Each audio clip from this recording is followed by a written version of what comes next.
Kim Chiu retokada daw at hindi edukada sabi ng mga netizen. Bella Padilla pinagtanggol si Kim.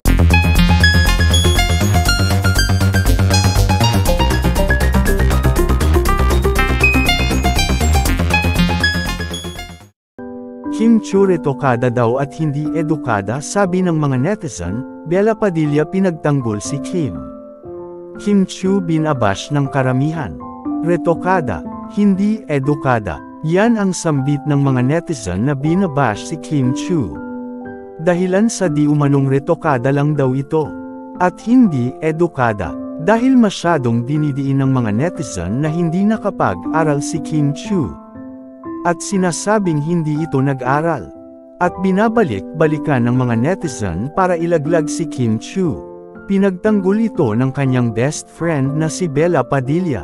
Na kung saan si Bella Padilla ang kanyang matalik na kaibigan. At ipinagtanggol si Kim Chiu sa mga bum-abash rito. Dahil hindi deserve ni Kim Chiu ang mga ibinabatong mali sa kanya dahil hindi lang siya nakapag-aral.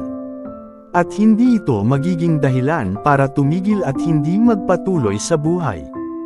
Dahil lang successful na si Kim, hindi ito magiging dahilan para ipabagsak siya sambit at ipinaglalaban ni Bella ito. Dahil mahal na mahal niya si Kim Chiu. At marami na rin ang pinagdaanan ni Kim mula nang maghiwalay sila ng kanyang ex. Na si Sian Lim. Sambit ni Bella. Wala kayong karapatan na ganyanan at sabihan ng ganyan ang best friend. Deserve niya yan dahil nagsikap siya na makamit ang mga pangarap na para sa kanya, kahit hindi na siya nakapag-aral. Walang dahilan para hindi siya magpatuloy dahil I believe in Kim na matapang siya at napakasipag niya magtrabaho.